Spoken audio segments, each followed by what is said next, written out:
And thank you very much for joining in on your lunchtime. And we're delighted we've a very good and strong attendance here today. And I'm very delighted actually to be welcoming Beth Jennings, who's the Employability Advisor in the University of Limerick.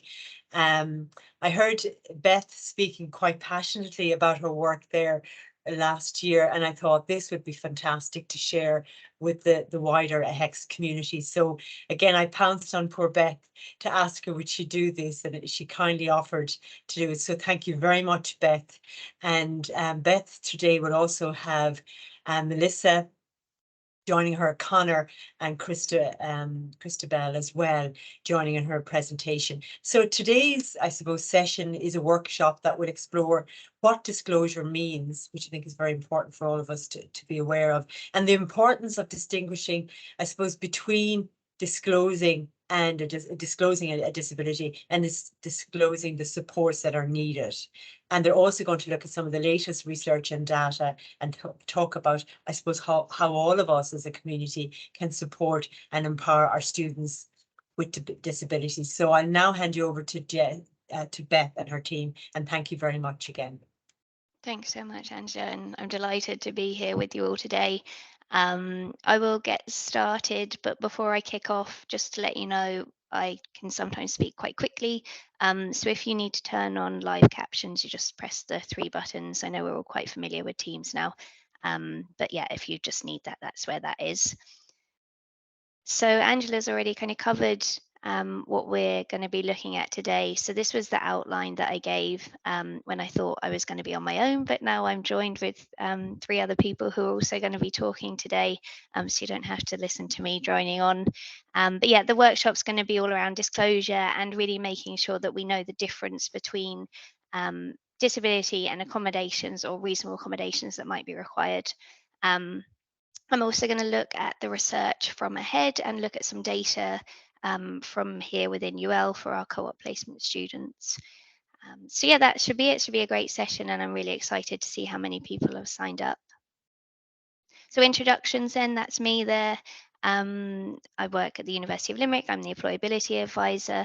I work within the careers team, but I also work with students going off on their co-op placement who are registered with the Disability Service. So my role is to make sure that they've got supports in place they need to kind of have a meaningful and successful co-op placement. You've got Melissa there, who's the project coordinator with Rangam Consultants. She'll be talking to you later, also a graduate of UL. Connor Murray, manufacturing engineer from J&J Vision, which is just down the road here in Limerick, also a graduate of UL, and Christabel Feeney, who is the Director of Employers for Change at the Open Doors Initiative, who will be sharing some kind of tools and resources for us to look at the end of the session. So it should be a great session. I'm going to crack on because we've got quite a tight time to squeeze everyone in. So before I kind of kick off into the detail, I just want to highlight that I'll be using the term disclosure today, but some people prefer the term sharing of information rather than disclosure. I think it's really important that your decision on which language you use is led by the person that you're working with. So just kind of asking that person what language they prefer. This session I'll be saying disclosure, but like I said, make sure you kind of check in. So I thought I'd kind of gauge who's in the audience and how confident you're feeling around your understanding of disclosure. So if you want to kind of rate yourself from 1 to 3 in the chat box, how confident you're feeling. So 1 being no understanding, 2 kind of basic, and 3 good. And hopefully we'll have a few more kind of 2s or 3s towards the end. So I'll give you a second there to think about how you rate your current understanding of disclosure. Got a 2. Let me see if I can see you. Cool. Okay, we've got lots of 2s coming in. That's good. 2 to 3. 2. We've got 3. Brilliant. You can run the session. 2 to 3. 2. Brilliant. Okay, great. We've got, so most people are feeling like they've got a basic understanding, which is perfect. That's very positive to see. Okay, I'm going to ask you at the end to share how you're feeling. Hopefully we see a few more 3s. So what we're going to look at, we're going to discuss what disclosure actually means. And in this context, obviously, I'm talking about disclosure of disability or disclosure of accommodations, why people would choose to disclose, what it looks like specifically for UL co-op students, which is obviously the area that I work in, what graduate employers think. So that will be referring to a recent survey from AHEAD. personal experiences of disclosure, and kind of toolkits and resources to look at after the session. So, what is disclosure then? Disclosure is making a disability or accommodation known to an employer. And again, kind of check your language when you're talking to someone. Make sure that you're using a language that they feel comfortable with. Some people don't like accommodations or reasonable accommodations, they prefer just supports, it's kind of less formal. And once the employer is aware of accommodations that might be needed or a disability, they should ensure that the supports are in place, and that's a legal requirement. It is absolutely a choice, and it's led by the person disclosing, and there's no legal requirement to disclose any information about a disability. I think that's really important to stress, because I think sometimes employers I work with kind of feel they have a right to know this information, and that absolutely comes from a good place because they want to be giving the support, but it completely needs to be led by the person who's disclosing, and they get to decide the level of information that they want to share and what they feel is relevant. And it's not a one off thing, it can change. And obviously, disability is fluid and accommodations change, and you might learn of new software you want to use. So it's not kind of just a black and white thing. So why would you choose to disclose at all then? So you might need to have adjustments made to the workplace. It could be physical adjustments, so it could be actually being able to access the building. It might be that you need a quieter room to work from, one that you can control the sensory inputs, the lights, and being able to close the door and block out noise. Um, it can help both the employer and employee feel prepared. So when they're coming to start work, they feel prepared, they know what they're going into. It can help with understanding each other in your team. So, not just at a senior level, but kind of understanding the different people that you're working with. There can be health and safety elements to disclosing. I've worked with a student who has epilepsy, and it was really important that they knew going into their co op placement that they had a safe room that they could use if they needed to, if they felt a seizure coming on, that they could use the room and it was safe. And they could kind of just turn the lights off and be in there for as long as they needed. And like I said, once the disclosure's been made, it's a legal requirement under the Equality Act to make those accommodations. Just going to shimmy that along a bit. Perfect. So yeah, like I said, it's a choice. And when I'm talking to students, I really encourage them to weigh up the benefits of disclosing it against maybe the cons of disclosing. And in an ideal world, I'd love to be able to say to students, well, no one's going to discriminate against you, because that's what I hope for. But you really don't know who's on the other side, who's going to be interviewing them, who's going to be taking them into the company. And so it's good to kind of make the students have a realistic awareness of unconscious bias and conscious bias sometimes, and the potential to be treated different if you're disclosing that certain stage, which is something I'm going to talk to, and something that I look quite closely at during the co-op process, because I think it's quite interesting to see the data behind it. So disclosure during co-op placement then, and co-op placement, for those that don't know, are just where students go off and kind of do a work placement in the middle of their studies. I found that it's really important to distinguish between disability and accommodation, like I've said a million times and probably will say a million more times during this presentation. And these stats kind of support that. So 89% of students who are going off on their co-op placement this year, so ones I was meeting last year, were happy to have their accommodations shared, but only 84%, which I know it's not significant, but it is still a difference. Were happy to have the nature of their disability shared. And so it's really important to make that distinction between each. And so you can see more students were happy to have kind of the accommodations or the supports disclosed rather than the disability. Going forward, I'd really like to encourage students to be present at their disclosure meetings. And that's something I wanted to share today, because my role is to try and make it really easy for students to transition into their co-op placement. But in doing so, I'm kind of taking away their voice, because I'm having conversations with employers on their behalf, which is absolutely not my intention. I'd love for students to be involved in those conversations, because I feel like that gives them the tools when they go out into the real world. They need to have these conversations. I'm not going to be there to talk to the employer on their behalf. So I had a student I was working with, and they wanted to be present for their meeting. And we had a call before just to check what we were going to say, what we were happy to be disclosed. And I said, "Are you happy leading?" And he said, "I'm not happy leading. I've never had a conversation like this before in my life." Because just going from kind of school to university, those disclosures are kind of made behind the scene. And this is the one opportunity they have to kind of start to make these disclosures themselves. So that's definitely something I want to implement going forward. So these are the numbers of, again, from 2023, those students going on placement currently. It's quite teeny, so I don't know if you can see it, but the breakdown is at what stage the disclosure is being made, and this one specifically about disability. So 18% of students said that they wanted disclosure to be made in advancement of the recruitment process, which means that we're kind of approaching employers with this information. 22% said they wanted the disclosure to be made once the CV had been sent to the employer. So it kind of goes alongside the co op CV. 18% said once they've been called for interview, and a massive 41% said once their placement's been sourced. And for me, that student's kind of taking the power back into their own hands. You don't need to know this information until I'm in the door. And I think that's quite a powerful statement, and it kind of contrasts some studies which I'll share with you a bit later on. And this is accommodation, similar kind of stats. Again, with the majority of students wanting that disclosure to be made once the placement's been sourced. So once they're in the door, they've gone through the recruitment process, they've been successful, and that's when the disclosure is being made about accommodations that might be needed. So why would you disclose for a co-op placement? You might need software installed, you might need to have time off for medical appointments, you might need to have a reduced working week, you might need to kind of share medical information in case something happens, access to a quiet space, like I was talking about, kind of controlling those sensory inputs around you. And I've also found lots of students, and COVID's kind of lent itself to this, wanting a hybrid model to allow them to work from home a few days a week. Again, it could be for a multiple of reasons. Home is often the best setup for our students. So COVID's kind of lent itself quite nicely to that.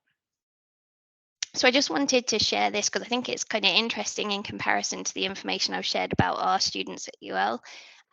So this was taken in 2021, so it's really current. If you're interested in this, I'd absolutely encourage you to look at this survey. It's fantastic and really, really easy to read. It was by AHECS, so it's employers' attitudes to hiring graduates with disabilities. I'm not going to go into huge detail, but this is kind of the profile of the companies that were asked, so kind of the company size. You can see the shift from 2008 to 2021, that kind of the bigger companies, so 250 employees plus, were starting to take part in this survey. I think that's reflective of the shift in kind of bigger companies wanting to do more for diversity and inclusion. A range of different sectors and a range of different regions. Obviously, you'd expect to see Dublin up there being such a big employment hub. So these are the kind of workplace accommodations that people were willing to support. And you can see the majority are saying yes to the majority of different accommodations that might be needed, which is really refreshing, particularly in my role, to see this. Again, this is just what they've ticked on a survey, so it's hard to kind of know if they're actually implementing these things. But flexible working hours, obviously, right at the top. But use of sign language, you can see at the bottom, which is very rare in my experience, even 50% saying, yeah, we'd be willing to put that in place if that disclosure was made. So good kind of variety there, and all kind of the majority saying that they're open to most things. But this is a bit that I found really interesting in contrast to the students that I was talking to last year, because you'll see they kind of, the employers were asked when you think a graduate should disclose a disability, and you can see 26% are saying job application, 30 are saying pre-interview, and 32% are saying at interview. And for me, that's kind of staggering, because it's kind of this expectation to know that, and I know it comes from a good place. I really believe it does come from a good place, but it should be led by the graduate themselves. And I find the one at interview kind of quite impressive to think that a student or a graduate who has a million things to think about during interview would also say, oh, and by the way, it's such a high pressured situation anyway. So I just find that quite interesting to see what the industry is saying. So disclosure, just to kind of show you what it might look like for students you might be supporting. It could be as simple as this. This is actually a UL application form. It could be kind of as straightforward as that, and you just kind of have to fill in the blanks, which sometimes isn't appealing. So I can see why students might not want to do it at that stage, but that's what it can look like during applications. And just to kind of signpost you if this is something you're interested in knowing a bit more about, these are the acts to kind of look at that give you that kind of legal backing around disclosure. Oops, I think I've skipped ahead there. Can you still see it? Is that showing a plan for disclosing? Perfect, thanks, Melissa. Yes. Nice one. So my advice for students when thinking about disclosure, both going on a co-op placement or going out to work on a graduate scheme, is to think why you're disclosing. So, what's the benefit for you? What's the benefit for the employer? What you're disclosing. So, probably don't need to know every single minute bit of information, just the relevant bit when you're disclosing. So, again, back to when feels right for you, not necessarily the employer. You probably don't need to tell the whole team unless you want to, unless you think there's a relevance to it, and how. So my advice is if you do it verbally, make sure you're kind of following up in writing. And top tips, which I've kind of covered: give useful and relevant information, be willing to have a conversation about it. Again, it could be a student's first experience of the working world, so they might not know what's relevant until they actually start the role, and that's fine as long as it's kind of a willingness to have a conversation about it. Consider talking to an organization that might know a bit more about software or tools that are out there if a student isn't aware of what they might need, and to remember that discrimination is illegal. So I am going to now hand over to Melissa.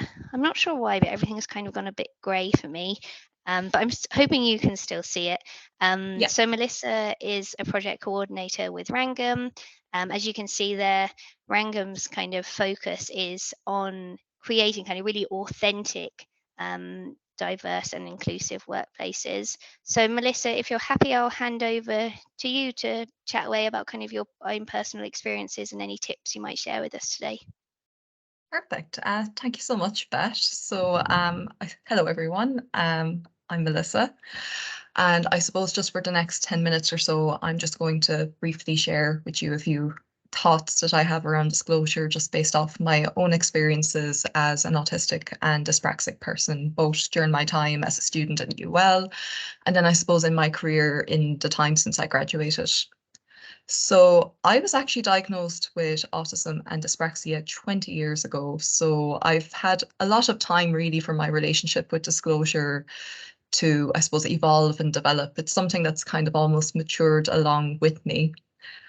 I suppose Beth touched on just, some of the many reasons why it can be a good thing to disclose if you feel comfortable doing so. And, when you see all the benefits, I suppose disclosure sometimes really does seem like a no-brainer, like why wouldn't you disclose? But I think it's actually really important to understand that there are also lots of reasons why someone might choose not to disclose, and that these reasons can be just as complex. I mean, like, I'm 100% comfortable with my identity as a disabled person, but even if I still, even at that, I still, I suppose, assess whether I should mention it to people on a case-by-case basis in my personal life. And I still sometimes get a bit nervous about how people will react. And that's someone who's 100% kind of come to terms with my identity as a disabled person, and not everyone is quite there yet. So that's just something worth keeping in mind. And sometimes people don't disclose quite simply because they just don't want to be treated differently, or they don't want to have stereotypes projected onto them, even if, as Beth said, it's coming from a well-meaning place. I know I've definitely had instances in the past where, after I dropped the fact that I'm autistic just casually into a conversation, people started talking slower to me, as if English wasn't my first language, or even I suppose maybe the more so-called positive stereotypes, like, you know, I'm autistic, so I must be a genius, or I must have like a savant skill, I must be like Rain Man or Sheldon Cooper. That, like, even positive stereotypes like that can be quite harmful, because it almost, I suppose, sets up this expectation that like you're going to overperform in your role and that you're going to solve all the business's problems. And when you inevitably don't do that, it leads to things like imposter syndrome and self-esteem issues. So it's good to avoid, I suppose, even the stereotypes you might see as more positive as well. I know, like, that same fear, like I said, of being singled out or being seen by other people as getting special treatment was definitely a barrier to me disclosing to people when I was at UL. Especially because I suppose my disabilities are invisible, which kind of adds this other layer of complexity to things, because I suppose my struggles are internal and they're not that obvious to others. You know, at times I literally felt like I was climbing a mountain barefoot while watching all my classmates just go up the slope in a cable car. That's kind of how I used to describe it. But I suppose at the time I just had a lot of internalized ableism, and like that was kind of carrying around as baggage. And that, I suppose, that just made me feel like, you know, I had to have the exact same setup as everyone else in order for my achievements to feel valid and feel fair. So I suppose with that, then when second year rolled around and the time came for me to go looking for a co-op placement, yeah, disclosure felt very much like a double-edged sword for me. So like on the one hand, I was obviously afraid of prejudice, I was afraid of discrimination, I was worried that as soon as I said that I'm autistic, I could do the most mind-blowing, most amazing interview in the world and I'd still have zero chance of getting the job. But then on the flip side of that, I was also afraid of being, I suppose, the diversity hire. And I wanted to be, you know, completely sure that I got the job because of what I can do, not because of who I am, or I suppose how good I'll be for the company's diversity stats. So I suppose there was that other kind of layer of imposter syndrome as well, and wanting to feel like I got it because I was the best of the people they saw that day. So I suppose I was mulling over all these considerations when I got a co-op interview lined up with the Department of Foreign Affairs. And of course, being, you know, in the civil service, they're an equal opportunities employer. But I'd never, like, this is my first time ever doing a job interview, and I just really did not know what to expect. So I suppose I erred on the side of caution, and I suppose compromised by disclosing only after I had already secured a job and had already signed my contract. So there was no going back, which, you know, based on the stats that Beth was showing earlier, seems to have been the case for lots of other students as well. And, you know, as Beth also mentioned earlier, you know, there is something almost empowering about waiting until you've gotten the lay of the land and that you're kind of sure what your team are like, how accepting they're going to be. You know, there is a sort of an element of taking the power back into your own hands. And it is a pretty good middle ground if you're, I suppose, in doubt. But I suppose I will say in my case, I needn't have worried, because the Department of Foreign Affairs was really just a lovely first experience of disclosure for me. Everyone was really understanding, really willing to learn about my lived experience, and I suppose explore what supports I might need to perform to my full potential in my role. I mean, it was a learning process for both of us, I would say, because it was my first office job. And, you know, at first I didn't really know what supports I'd need or what supports there even are for someone who's autistic in an office environment. But, you know, with trial and error, we kind of figured out together what worked, what didn't. And, you know, my team was fully bought into the process, which really, you know, everything else beyond that is just fine print, really. So, you know, after having such a positive experience, I suppose, with my co-op and, you know, getting good feedback from my disclosure, and just seeing also this trend where like neurodiversity at work was becoming more and more of a talking point, and you're seeing more big name companies starting to, I suppose, champion that cause, I started to feel, I suppose, more confident in disclosing at the application stage. And I suppose even nowadays, that's the policy I have. I really do think that disclosing on my application form is actually a really good litmus test for an organization's willingness to support you, even if you don't have a disability. Like, if an employer is prejudiced and isn't willing to accommodate you in the hiring process, then, you know, they're sure as hell not going to provide you with the support you need when you're in the role. So really, they've done you a favor by kind of showing their colors at that point, because, you know, you deserve employment where your individual access needs are being met, and not just being met, but are being like enthusiastically upheld. So I suppose at the end of the day, it's as much about, are they a good fit for you as are you a good fit for them? So I would like encourage you, if you feel comfortable, disclose sooner rather than later, because it does give you an idea of what to expect down the line. And I suppose on that note, one of the last things I'd like to invite all of you to consider here this afternoon is, as Bet really, I suppose I won't belabor the point because Bet has kind of already touched on it, but I think it is worth stressing whether your understanding of disclosure also includes the conversation around reasonable adjustments. So I think we tend to think of disclosure as just saying, I have a disability, end of sentence, end of story. But really, sharing your access needs with someone is in itself an extremely important part of disclosure. And ultimately, disclosing that you identify as disabled really should only be a precursor and a jumping off point to trigger, I suppose, a deeper discussion of how this person's lived experience and how this person's access needs might translate to tangible supports in their role. So, disclosure means pretty much nothing if it isn't followed by a proper, honest and thorough dialogue on adaptations. And also, and I really can't stress this enough, accountability and follow through is absolutely key. I have never had anything but positive experiences disclosing my disabilities and the supports that I need in my role to an employer. But where I have definitely had difficulties in the past is with the implementation of these supports. So, we'd agree really enthusiastically on particular supports and then they just wouldn't happen, and not out of any malice, like, perhaps my manager would just forget to do it. And, I'd just have to keep asking, sorry, could you do this? Sorry, could you provide this? And, it got to the point where I felt like I was just being annoying. And it also got so exhausting, the effort involved to have to keep chasing up, that it almost felt more exhausting to have to keep asking than to just go without the supports. So I suppose you don't want it to get to that point, even if it is coming from a good place, and there's no actual malice involved. So what I'd say there is regular check-ins to review what's been working, what hasn't been working, what's been happening behind the scenes. Is what we've agreed happen, like, is that happening in reality? Is everyone playing their part? And I suppose what other approaches could you try if things aren't working is something that I would very much recommend you suggest to any employers you work with. And I suppose this is a bit of a shameless plug, but I, as Beth mentioned, I am really lucky to be in a position to help my fellow people with disabilities in their search for employment through my work with Wrangham Consultants. So I appreciate we're relatively new in Ireland, so just a really brief overview of what we do. We essentially work with candidates with disabilities to match them to accessible job opportunities, and that's all through our global network of employers. So a few examples of companies we work with in the US, for example, would be like Pfizer, JP Morgan and Chase. We're actually working with Johnson & Johnson, funnily enough, in Ireland.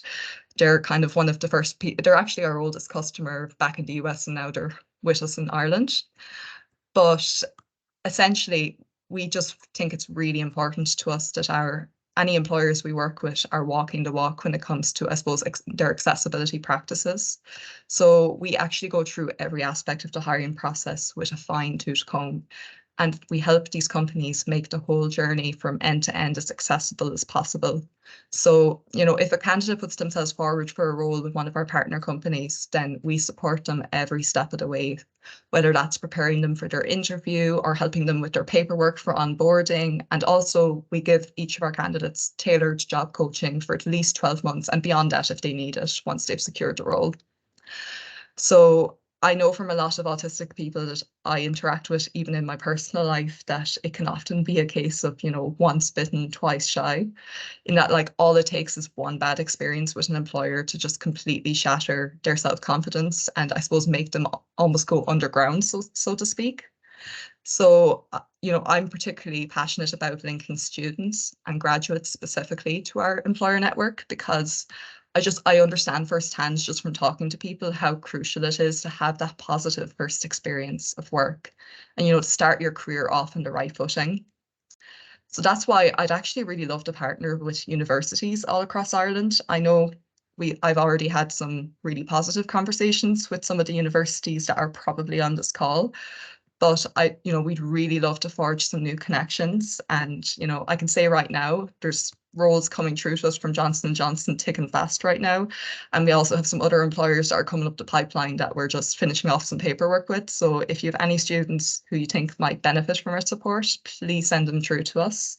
And please do also get in touch with ourselves if you'd like to have a conversation offline, I suppose, about what a partnership might look like.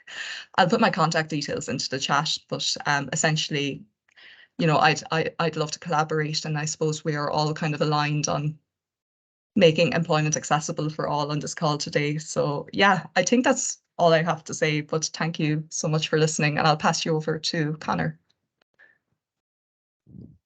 Perfect. Thanks so much, Melissa. I will shimmy that on for you, Connor, there. Great. Thank you. And thanks, Melissa. Hi, everyone. My name is Connor Murray. I'm a manufacturing engineer at Johnson & Johnson Vision Care. For those of us who don't know, we're the largest contact lens manufacturer in the world, selling AHECS brand contact lenses. So if you wear AHECS contact lenses and you're in anywhere other than America, you're wearing the ones made here. So I'm here to talk to you today about disclosure of disabilities and accommodations in the workplace. I'm going to discuss my own experiences navigating from a student here at the University of Limerick to my cooperative placement and then a graduate program and full-time job in Johnson & Johnson. I'm hoping to share some of the things that I've learned along the way, and I hope to kind of highlight some of the work that we're currently doing here in J&J in the diversibility space and how I'm trying to apply my learnings here in the company. So a small bit about myself. I'm 24 years old from Mitchelstown, County Cork. I have a dog called Casey, who's a 1-year-old golden retriever. As for my disability, I have ulnar dysplasia. So I was born with 6 fingers and 1 elbow. I've never let that stop me though, and I graduated in 2020 from the University of Limerick with a Bachelor of Engineering in Mechanical Engineering. I've lived in Limerick for almost 6 years, and I've worked in vision care for almost 4 years. I was also a Paralympic swimmer while I was in university, and I competed at national and international events and was in the top 25 fastest people in the world in my classification and in my chosen event. So if you just want to move on to the next slide, Beth. Thank you. Yeah. So just a small bit before I start talking about disclosure, just want to show you kind of my journey. I started the university in 2016, as I said, in the University of Limerick studying mechanical engineering. At the end of my second year then in 2018, I began my 8-month placement in Johnson & Johnson Vision Care as part of my cooperative placement. And it was there I kind of got my first real taste of the work environment and also of disclosure. After graduating then, I joined the Johnson & Johnson graduate program. It's a 2-year program that works to help develop students into full-time engineers through the use of further education and kind of roles, especially suited to people growing.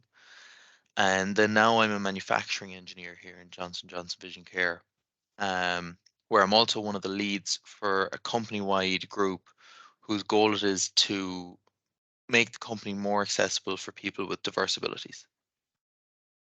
So yeah, perfect. Thanks, Beth. So onto disclosure then.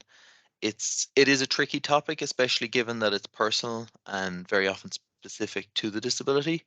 So I've kind of looked at my own experience and tried to extract what I think are kind of the correct kind of answers to the questions below. And I think a lot of what I'm going to say actually mirrors some of what Melissa and what Beth was saying, but sort of with my own kind of personal spin on it, because obviously I have different experiences to Melissa. So it's all kind of just, I suppose, giving you a more rounded view of what different people think. So what to disclose? I think, I suppose I have an interesting experience with disclosure because like many others, I have a visible disability. So once I walk into a room, my disability has been disclosed. As such, a lot of the time with my disability, what I'm trying to do is limit other people's preconceptions and unconscious biases. and have people take me on my own merit. So that's kind of, again, linking into what Melissa and Beth were saying. But I think if I had the choice, I don't think I would disclose my disability, but kind of as what Beth was saying, I would disclose the accommodations that I might need to perform the job to the best of my ability. Some of those accommodations like screen readers for visually impaired, or accessibility for maybe the physically disabled, or maybe even, accommodations in the interview for someone who may be neurodiverse. I think after all, in an interview, you may speak about your skills, and you might be asked, or you might mention things that you need to complete the job to your best ability. Anybody might do that, things like additional training or job tools. I think in the same way, we should be thinking of accommodations as, how am I going to perform this job to the best of my ability, and what do I need to do that? When to disclose? This is an interesting one.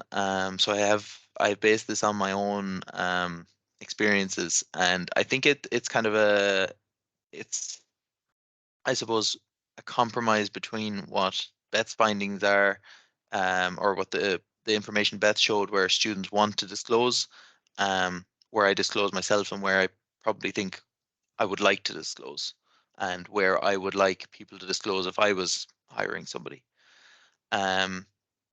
But it is dependent on a number of factors. The first is, when do you need the accommodation? So if you need if you need the accommodation in the interview, then you're going to have to disclose before that, perhaps in the application process. Because remember, a student that needs accommodations in the interview, they won't be able to do their best interview possible if they don't have those then. So I think if you need them, ask for them. And then just focus on doing an excellent interview. If you don't need the accommodations in the interview, my personal opinion would be, maybe wait until you are in the interview. Let the student maybe focus on doing an excellent interview and showing that they're the right person for the role. And then afterwards, in the kind of question section, that's where you could possibly discuss what your accommodations are. And then sometimes it might be appropriate to discuss it further along in the process, maybe in a second or third interview, in the contract negotiation, or maybe when you're in the job itself. Again, it all comes down to personal choice. However, I think that a good kind of happy medium is in the interview stage. So how to disclose then? Again, it depends on the disability being disclosed and on what stage it has to be disclosed. The pre-interview stage is fairly self-explanatory, kind of as Beth showed. A lot of the time it's either an online form, or maybe somebody that you can contact and speak to about it. Well, it becomes slightly more challenging when it's a physical disability, because a physical or a visible disability myself, like my own, is visible upon entry. So I don't have to disclose it, but rather try and alleviate. You may want to alleviate kind of preconceptions people may or may not have. One way that sometimes I do this, and it may not be for everyone, but I think for me, it gives me more. I suppose it gives myself a chance to settle any worries I may have that they may have preconceptions. I might say something like, "Look, I have a physical disability, but I wouldn't have put myself forward for the role if I didn't believe that I was able for it. So don't have any fears about it restricting my ability." Um, Again, that's a hugely personal thing, and it really boils down to how the individual applying feels. If it's something that might help them, like it does for me, to kind of go, "Look, don't worry, I'm ready for this," and just focus on my interview, then go for it. But if it's something that might just put further stress on the student, then it's not something that's necessary. I think the way that you disclose as well, or the way that it's worded, is important. So it's not something that a student or a candidate wants or would like. It's something that they need. Um, so I think kind of the wording I might use in an interview was, um, you know, due to my disability, there are a few things that I would need or require to perform this job to the best of my ability, such as a speech to text software. And I've had very positive kind of reactions to this in the past, because I think at the end of the day, most managers just want the job done well. And if they think you're the best candidate, and if you've shown them that you're the best candidate by doing a really great interview, then I don't think they're going to, I don't think the accommodation is the problem. Then they're like, yeah, let's get whatever we need and let's get this job done to the best of everyone's ability. So then from the industry perspective, as I said earlier, I'm a site lead for employee resource group here in Johnson & Johnson called the Alliance for Diverse Abilities. You might be able to see it in my background there. We're a group, we're company-wide, and our focus is to try and make the company better for people with diverse abilities. And I'm a part of this group because I have a real passion about improving the situation for people with diverse abilities. We do a lot of really, really great work. We've partnered with third level institutes on creating pathways for students into our company. We've worked with companies like Rangam and Specialistern to hire employees with diverse abilities. And we've also tried to do kind of site specific and maybe even company or different sites together, try to organize events, such as we've done an Invisible Disability event series last year, focusing on disabilities that are invisible and trying to raise awareness for what those people might be, what those people might need, be suffering from, and then what supports they might need. So we've done some like endometriosis, or inflammatory bowel disease, and scoliosis as well, and we're going to continue it on in the future as well. It's got some really, really great feedback on it. We've also recently started looking at our own disclosure process and trying to improve it, make it easier for people to disclose, for hiring managers and talent acquisition personnel to have the knowledge of supports available, and then to be able to interact in the right way with candidates and ensure people are receiving the supports that we need. 2 seconds, sorry. I can't kind of stress enough how much we in the ADA want to help people. We really, really want to make sure that people are getting the supports that they need, because we want to tap into the diversity. We've got a whole cohort of potential, and whose diversity we recognize as a way for ourselves to enrich and help the company grow. So we want to give people supports and accommodations. One of the biggest things we actually struggle with is having people actually tell us the supports that they may need. A lot of the time people suffer kind of in silence, and we're chomping at the bit to try and help people. And I think this is somewhere where kind of you can help your students, because we at Johnson & Johnson, we have the resources and the supports to put accommodations in place for employees. But I think sometimes there is definitely fear, first of all, for people to disclose what they might need, for fear of bias. But also I think there's a lack of knowledge on what supports are even available. Like for myself, I remember when I was coming up into my leaving cert, I was really struggling trying to finish like an English paper. I was getting half an English paper done, and I went to a university just to discuss. I think it was scholarships or something, and they asked me, "Are you using any assistive technologies?" And I didn't even know what it was.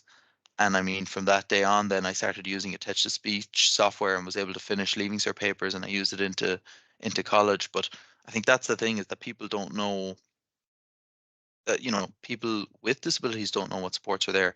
And then even more than that, people in companies like Johnson & Johnson who are trying to help, we don't know even all the supports that are there. So what I would say is, if you're supporting students coming into workplaces, you know, let us know what kind of supports are there.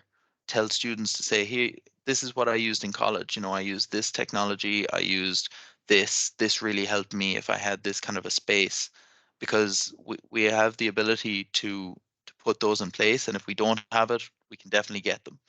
But it's just, I think the knowledge is the big thing that we struggle with. So yeah, I think if there's one takeaway, I think make sure that you're kind of working with the companies and just and the students to make sure that we know everything that you could possibly need and what things are out there so that we can help.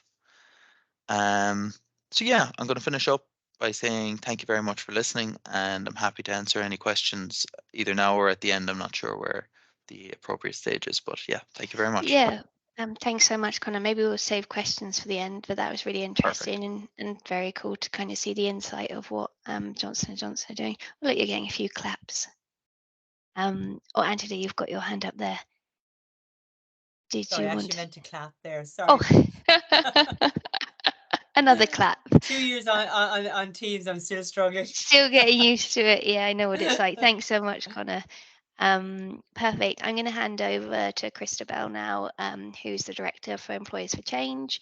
And Christabel, I think you're going to share some kind of tools and resources for us all to use after the session. Yep. So I'll hand over to you, and just give me a shout when you want me to nudge it forward.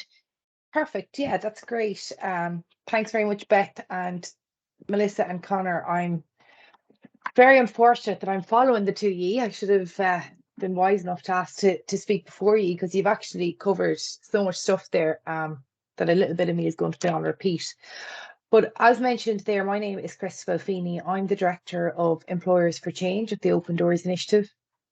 And just, I suppose, in the interest of inclusion and accessibility, when I'm doing any of these type of webinars, seminars, training sessions, anything like this, I always give a visual descriptor of myself as well. So I'm a white female with blonde shoulder length hair that's waved today with blue eyes, and I'm wearing a long sleeved black dress, sitting in what might look like an office setting, with a door behind me and a potted plant, but I can assure you it is in fact the spare room of my house because I work remotely. So just to give some context, I suppose, around Employers for Change and what we do, it's a free employer disability information service. We launched in March of 2021 as a project of the Open Doors Initiative, but we're funded by the Department of Children, Equality, Disability, Integration and Youth. And the purpose of our service is to empower employers with all of the information and the advice that they need to hire inclusively and to employ, manage and retain staff with disabilities. And we do that in a number of ways. We have a dedicated helpline where we provide one-to-one advice and support to employers. So for any of you that are placing students or are working with employers, you want maybe to direct them somewhere for a little bit of extra support, we can provide that. The free service, it's, you know, one-to-one. If they want to ring us, they can. If they want to send us an email to info@employersforchange.ie, they absolutely can. We also have our website, employersforchange.ie, where there's numerous downloadable resources there. We've got lots of toolkits, lots of tip sheets, and just kind of really the A to Z of anything that an employer might want to find out about. So I'm talking about things like reasonable accommodations, disclosure, inclusive recruitment practices. It might be, for example, you know, they want to know what kind of grants and schemes and supports are available to them, different things like that. So they're all there on our website. And everything that we do is guided by a strategy group of both disability and employer stakeholders. And one of our key purposes, I suppose, when we go on, we meet employers or we talk to employers, is to consistently promote that positive business case for disability inclusion within the workforce. And really to demonstrate and to show them that actually we're talking about really talented individuals here. These are individuals that you need on your team. This isn't just, you know, the right thing to do, but actually for a sustainable business model as an organisation, you really need to be including people with disabilities in every aspect of the organisation. So the next slide then, Beth. As I mentioned there are lots of resources on our website. So here I have just kind of outlined a few of them. So first of all, there's a disclosure toolkit that we created. It's a very short document, but I'll go through it in the next slide in a second, just around kind of how do we approach these conversations as employers. And again, you're going to be in contact with employers. So it's really ensuring that they have the confidence that they can be supportive when a person shares or discloses with them that they have a disability. And, you know, as mentioned earlier, this could be the first time the person is actually sharing that information, or they could have shared it before and had really negative experiences. So how we approach those conversations is really, really important. Likewise, I have the Towards Work logo there. That's also part of the Open Doors initiative. But again, Towards Work actually works with job seekers who have disabilities, and it provides information again around disclosures, how to approach that. There's some toolkits on there. They do kind of some training and seminars and webinars and different things like that as well that people can sign up to. So definitely worth visiting after this, towardswork.ie, just to take a look and see if there's anything of relevance to you there. Also, I've included AHECS. So you would have done quite a lot of work with AHECS. They have a really good disclosure guide as well. That's downloadable from their site. Just again, it's another resource for employers. And then the last one there is a reasonable accommodation passport. And I'm going to give you a look at that in a moment as well. That really is a very supportive tool for employers and managers and individuals with disabilities to create a process around reasonable accommodation and adjustment implementation within the workforce. So just in terms of the guiding principles of disclosure, I know that both Melissa and Connor they were talking about when to disclose, and this is something that we are working a lot on with employers. So under the legislation, under the Equality Act, when you read that act, the 1998-2015 Equality Act, the reality is that the employer is obliged from that application stage, like it says access to employment, which is quite a broad statement, which means that in all reality, if an individual disclose that they have a disability at the application stage, they're entitled at that point to a reasonable accommodation. So that can be important for some people because, for example, like if the application wasn't accessible, let's say for somebody who requires a screen reader, that can be really, really difficult then. So our work, I suppose, is at promoting that with the employers, getting employers to actually put information around requesting a reasonable accommodation into the job spec, ensuring that that information is there at that stage and that it's reiterated at every single stage of the process. And by continuously reiterating that reasonable accommodations are available, we're creating that positive I suppose, positive but also safe space for people to share and to request the accommodations that they might require. But when a person has disclosed or starts to kind of share that information, how should an employer approach it? Well, the first thing we need to do is approach the treatment of the information with an open mind, a positive and constructive way. You need to acknowledge, I suppose, that there can be a challenge around the sharing of this information, maybe in the recruitment or the job retention circumstances. It could be the first time that the person has shared this information with anybody. So it's really important for employers that they don't let the fear of saying the wrong thing overtake their ability to actually support the individual. And it is a very natural thing for a person to feel uncomfortable having a conversation about something that they believe they don't have any direct experience of. But we shouldn't allow those feelings, I suppose, to cloud our judgment and cloud our ability to support the individual that's speaking to us. Actively listen to what the person has to say. In an employment scenario, we take notes, the exact nature or the impact of their workplace on them, kind of be aware that maybe the person might share something with you, but they might actually identify or say, okay, I have a disability. So an example of that might be an individual saying, look, I'm starting the job. Yeah, I'm really excited, or I'm delighted to start this promotion. But actually, there seems to be a lot more reading with this job than I had realised. And I'm just a little bit concerned about it. I find kind of it difficult reading long passages of text. So they might not necessarily be saying, I'm a person with a disability or I'm a disabled person, but they are sharing that they feel that there's some sort of barrier within the job. And so in that scenario, we would always encourage employers to be actively listening and to be forthcoming with supports so that individuals don't feel like, well, I have to constantly share this private information about myself. So in that scenario, we'd be saying, oh, well, would you benefit from any particular software? Would you benefit from maybe Read Write Gold, or whatever technological software that we might have available within the organisation. We want to give time to the person to explain their disability as far as they wish to. And again, this comes back to the point I think Conor was making earlier.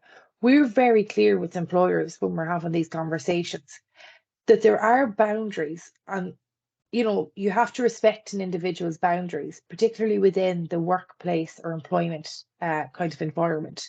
So it can be I would honestly say it can be a little bit of a cultural and Irish thing, where sometimes people feel that actually, oh, well, if I ask questions and I'm showing an interest, that's me being respectful. But actually, there is a line there. We don't need to ask the person, for example, when did you acquire the disability? That has no bearing on the ability of the individual to carry out that task or that role. All we need to be doing is ensuring that we are offering and providing supports. That's what we need to do. We do not need to be crossing boundaries and asking people questions that they are not comfortable answering, and indeed they don't need to answer. Because we have to understand the person might be nervous about confiding in us. It's very personal at the end of the day. It's a vulnerable space for a person to be in, to be sharing this type of private information about themselves, and they might have had negative reactions in the past. Confidentiality then around the information. So again, sometimes because we decide, we just want to help the individual, we might forget that this is actually confidential information, and that has to be protected at all times. So when we ask the person about, what your needs are, how can we support you in employment, they will be able to tell you oftentimes. Sometimes if this is the first time in the role, they might not be able to tell you. So you just need to make it clear that, okay, we're having this conversation today, but if something changes down the line, maybe you do realise that you need to support, you're free to come and let me know that. Any of that information that you're gathering, you need to be very clear on where it's going. So, if it's a thing that the person prefers to communicate in a certain type of way, you just need to be clear with them. Are they happy for you to share that then with the other members of their team? So we're just not going off kind of taking this information and deciding we're going to share it with everybody because it'll be better for the individual. That's not our role. And the last thing then, assume that it's possible to provide the accommodation. So I'm not saying that you promise the accommodation, because obviously there are a variety of accommodations that a person could request. But it is important to be open-minded and to be supportive. And so instead of saying, I don't think we can do that, all you have to say is, look, leave that with me. I'm going to check and see if we're able to provide that. And I'm going to come back to you. But come back in a timely manner. Don't leave the person waiting. It's really unfair when they've gone to the effort of sharing that and gone through that whole conversation, to then leave them waiting three weeks, without any feedback or giving them any additional support. But again, it comes back to that thing of there's no obligation on a person to share or disclose. They might never have spoken to anybody before. This could be the first time. And you just need to be actively listening all of the time and do your best to support them. You want to create a welcoming culture. It's better for everybody within the organisation, and it's going to have a positive impact on everybody else there as well. So I know that we spoke earlier, I think Conor and Melissa both mentioned the importance of having a process, right? And that's a little bit blurred, I think, on my screen. Sometimes that comes up blurred on Teams. But this is what's called a reasonable accommodation passport. This is available on our website. We launched this earlier this year, or relaunched it along with AHECS and the Irish Congress of Trade Unions. This passport, it's designed for disabled employees who require workplace adjustments or accommodations. And it's a written record of the accommodations or the adjustments that have been agreed between the employee and the employer. That can be line manager, designated contact, whatever it is, depends on the organisation. But it's a live confidential document. It's agreed between the employer and the employee about changes to work. It has a built-in review period to ensure that they reflect on the current situation for the employee, and that there is a process there. It ensures that the reasonable accommodations are put in place, that they're kept up to date, that they're in line with any changes in the job role or in the employee's needs. And some people have fluctuating needs. Additional steps can be kind of spelled out regarding short-term flexibility around whatever the adjustment is. So it just gives scope and it gives a framework. It's particularly, I suppose, beneficial for people in an organization where there's a lot of swap around, where managers are changing around, where a person might be moving into different teams.